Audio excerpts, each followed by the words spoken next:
তার মানে এই যে 15% দিয়ে আমি কালো টাকা বৈধ করবো, আর আমি একটা বৈধ আয় 30, আমি যেটা কেউ যদি করে 36-37 লক্ষ টাকার উপরে, তাকে 30% দিতে হবে। ডিসিশনটা মোটেও ঠিক না। প্রথমত নীতিগত দিকে কালো টাকা সাদা করার কোনো মানে হয় না, কারণ আমরা দেখেছি আগে থেকেই কালো টাকা সাদা আসছে না টাকা। এবং ইনফ্যাক্ট এই এরকম ইঙ্গিত দেওয়া বাজেটে আরো এনকারেজ করা যে কালো টাকা, আমি যদি মুদ্রা পাচার করি, কালো টাকা রাখি, অপপ্রশ্ন নাকি, তো আমাদের কিছুই হবে না, কেউ কিছু করতে পারবে না। সেখানে প্রাইভেট সেক্টর যদি ক্রেডিট না, তাদের ব্যবসা কিভাবে করবে? সুদের হার আবার বেড়ে গেছে ওদিকে। রাইট। অতএব এটা ব্যবসাতে এসে পড়বে, এফেক্ট পড়বে। ব্যবসাতে এফেক্ট পড়লে কর্মসংস্থানে এফেক্ট, কর্মসংস্থানে এফেক্ট করে, এই দুটোতে হলে সরকার কর উঠাবে কোত্থেকে? প্রত্যক্ষ কর বলেন, কর্পোরেট ট্যাক্স বলেন, ইনকাম ট্যাক্স, সে ভ্যাট বলেন, ওটা ব্যবসায়ীরা কিভাবে টাকাটা দেবে? এদিকে লোকজনের কর্মসংস্থান না লাগে, যদি না হয়, আয়ের ক্ষমতা, যদি আয়ের সামর্থ্য কমে যায়, তো লোকজন তো ভ্যাটও দিতে এদের কষ্ট হবে। ওদিকে করও তো আপনার আদায় হবে না সবগুলো। ব্যাংকের শৃঙ্খলা, করাপশন, আবার এদিকে ব্যাংকের লিকুইডিটি ক্রাইসিস, আর সাথে সাথে আবার খেলাপি ঋণ বেড়ে যাচ্ছে। খেলাপি ঋণ বেড়ে যাওয়া মানে ব্যাংকের যে ইনকাম অ্যাকাউন্টে টাকা পয়সা আসছে না, প্রভিশনিং বেশি রাখছে, অতএব এখানে তো অর্থের সমস্যা। আর ওদিকে আবার আরেকটা বিপদের ব্যাপার, 90,000 কোটি টাকা বাইরে থেকে আসছে, সেটাও কিন্তু খুব সুখকর না। এডিপি একটা বড় একটা এডিপি দিয়েছে, যেটার আমি মোটেও সাপোর্টার না। এতগুলি প্রজেক্ট নিয়ে এডিপি করা ঠিক হয় না এবারে। আমি আশা করেছিলাম বাজেটটা আপনার, এই যে অর্থমন্ত্রী একটা বিশেষ চ্যালেঞ্জের সময় কিছু বলিষ্ঠ কিছু অ্যাকশন নেবেন, কিছু অপ্রিয় অ্যাকশন নিতে পারেন। পুঁজি বাজার তো যাচ্ছে তাই অবস্থা এখন। সেখানে আবার ক্যাপিটাল গেইন ট্যাক্স দিয়েছেন একটা, ওটা শীত করার আগেই ক্যাপিটাল গেইন ট্যাক্স দিয়ে 30 লক্ষ টাকার উপরে ইনকাম হলো। অতএব এই পদক্ষেপগুলো কিন্তু অনেকটা কেমন জানি সাদা মাটা হয়েছে। অর্থমন্ত্রী তো বাজেট উত্থাপন করেছেন, আপনি তো বাজেটটা দেখেছেন।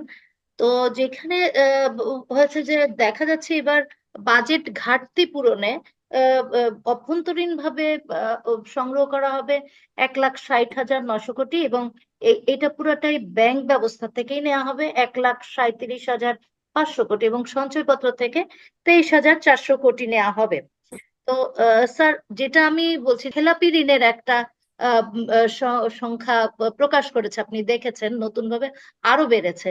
তো সবকিছু মিলিয়ে আপনি কি মনে করছেন যে আসলে এমনি তো ব্যাংকিং খাত একটু আনস্টেবল অবস্থায় আছে, এবং সেই ক্ষেত্রে কি বিনিয়োগ এবং কর্মসংস্থান এগুলোর উপরে কি এফেক্ট পড়বে না? আপনি কি মনে করেন স্যার?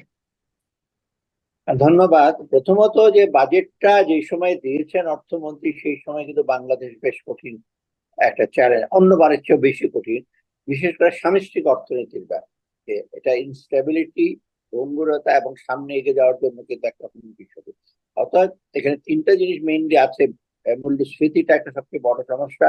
দ্বিতীয়ত foreign reserve, foreign exchange rate আমাদের কমে যাচ্ছে। তৃতীয়ত এনার্জি, এর সাথে রিলেটেড সবকিছু, বিনিয়োগ বলুন, সঞ্চয় বলুন। এখন আমি বাজেটটা দেখলাম, আকার হিসাবে খুব বড় না, এতে কোনো আপত্তি নেই। কিন্তু উনি যেটা দিয়েছেন, যেটা খরচের ব্যাপারটা কিন্তু সাশ্রয়ী হয় নাই। খরচের ব্যাপারটা করতে গিয়ে আয়কর তো অনেক বসেছেন, সেটা কিভাবে আদায় করবে সেটা প্রশ্ন সাপেক্ষ। কিন্তু খরচের ব্যাপারে যেটা করেছেন, আগের মতোই করেছেন, মোটামুটি প্রশাসনের ব্যয় অনেক।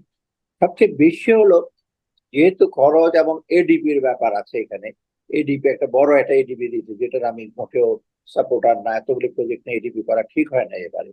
করলে ডেফিসিট দেখে, ঘাটতি, ঘাটতি দেবে 2,56,000 কোটি টাকা। হুম, হুম। এবং এইখানে সবচেয়ে বড় উৎস হলো আভ্যন্তরীণ ব্যাংক খাত এবং সঞ্চয়পত্র। আর ওদিকে আবার আরেকটা বিপদের ব্যাপার, 90,000 কোটি টাকা বাইরে থেকে আসছে, সেটাও কিন্তু খুব সুখকর না। অর্থাৎ এইখানে দেখা গেছে যে ব্যাংকিং এর যে অবস্থা, ব্যাংকের উপর লোকের আস্থা নেই, টাকা ডিপোজিট রাখছে না। ব্যাংকের শৃঙ্খলা, করাপশন, আবার এদিকে ব্যাংকের লিকুইডিটি ক্রাইসিস, আর সাথে সাথে আবার খেলাপি ঋণ বেড়ে যাচ্ছে। খেলাপি ঋণ বেড়ে যাওয়া মানে ব্যাংকের যে ইনকাম অ্যাকাউন্টে টাকা পয়সা আসছে না, প্রভিশনিং বেশি রাখছে, অতএব এখানে তো অর্থের সমস্যা।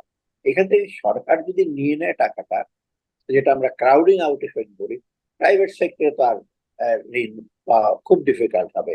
এটাকে বলে যে ক্রাউডিং এফেক্ট, মানে সরকার ঠেলে বাইরে দিয়ে দিচ্ছে ব্যবসায়ী। এখন সেইখানে প্রবলেম হলো, এখন যে সময়টা আসছে, এখানে এখন তারা মূল্যস্ফীতি না, পণ্য উৎপাদন সরবরাহ বাড়ানো, ব্যবসা বাণিজ্য উজ্জীবিত করা। সেখানে প্রাইভেট সেক্টর যদি ক্রেডিট না, তাদের ব্যবসা কিভাবে করবে? সুদের হার আবার বেড়ে গেছে ওদিকে। অতএব এটা ব্যবসাতে এসে পড়বে, এফেক্ট পড়বে। ব্যবসাতে ইফেক্ট পড়লে কর্মসংস্থানে এফেক্ট, কর্মসংস্থানে ইফেক্ট করে এই দুটোতে হলে সরকার কর উঠাবে কোত্থেকে? প্রত্যক্ষ কর বলেন, কর্পোরেট ট্যাক্স বলেন, ইনকাম ট্যাক্স, সে ভ্যাট বলেন, ওটা ব্যবসায়ীরা কিভাবে টাকাটা দেবে? এদিকে লোকজনের কর্মসংস্থান না লাগে, যদি না হয়, আয়ের ক্ষমতা, যদি আয়ের সামর্থ্য কমে যায়, তো লোকজন তো ভ্যাটও দিতে এদের কষ্ট হবে। অতএব এটা মোটেও যুক্তিসঙ্গত ব্যাপার হয়নি। এটা সরকারের উচিত কৃচ্ছ্রতা সাধন করা, অপ্রয়োজনীয় ব্যয় কমানো, এডিপিটা কমিয়ে সেটা আপনার ডেফিসিটটা কমিয়ে নেয়। ওদিকে করও তো আপনার আদায় হবে না সবগুলো। এটা আমার মনে হয় একটা নেতিবাচক প্রভাব পড়বে এমনিতেই। এবং এটা সেই নাম বলে এটা খুব ব্যবসা বান্ধব হয়েছে, বা যে প্রবৃত্তি বলছে 6.75%, এটা ইসে করা কঠিন হবে। আবার 6.5 মূল্যস্ফীতিটা আনা কঠিন। জি স্যার। স্যার, যেটা হচ্ছে যে আরেকটা আপনি দেখছেন নিশ্চয়ই যে কালো টাকা সাদা করার সুযোগ দিয়েছে, এটা দেয় সরকারগুলো। এটা বলা হয় যে মানে অর্থমন্ত্রী আবুল মাল আব্দুল মুহিত বলেছিলেন 2009 সালে যে politics is highest art of compromise.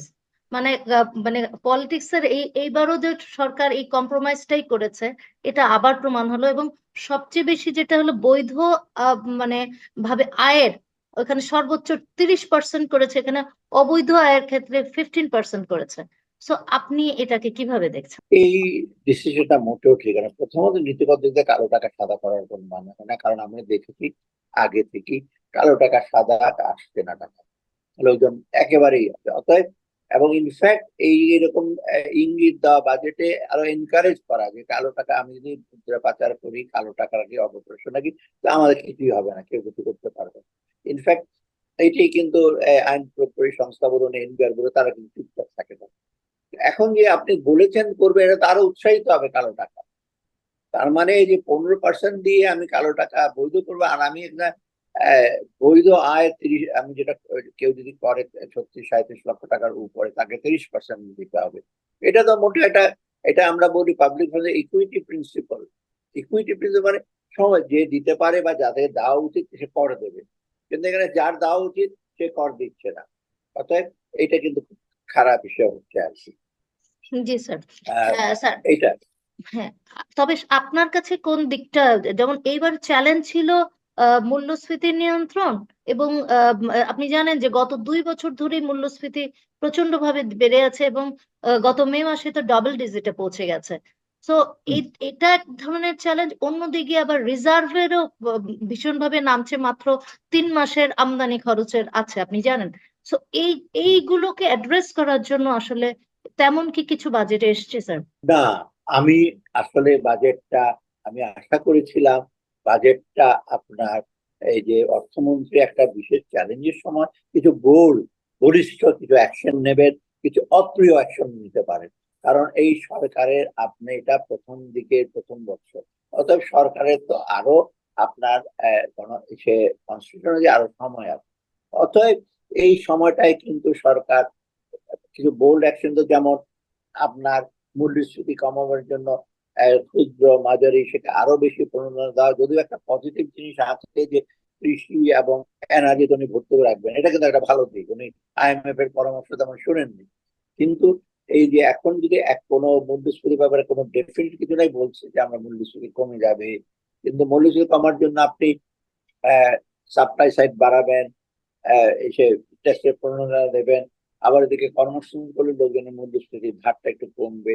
R foreign reserve বাড়াতে হলে এটা বলে বিনিয়োগ বিনির্মাণ, বিনিয়োগ কিভাবে বাড়বে? আপনার 27% বিনিয়োগ, এটা বাড়ার জন্য তো আপনার FDI আসতে হবে, ফরেন পোর্টফোলিও ইনভেস্টমেন্ট আসতে হবে। FDI করে দেশের ব্যবসা বান্ধব পরিবেশ তো নাই। ব্যবসা বান্ধব যেটা আমরা বলি রেগুলেটরি বডির কাজ, 10 জায়গায় না যেতে দেওয়া, করাপশন করা, তবে বাইরের লোকজন আসবে, কিন্তু সেটা না। এটা না, শুধু রেমিটেন্স দিয়ে কতটুকু আপনি পূরণ করবেন। তো ফরেন রিজার্ভ বাড়াবার এক উপায় হলো রপ্তানি বাড়ানো।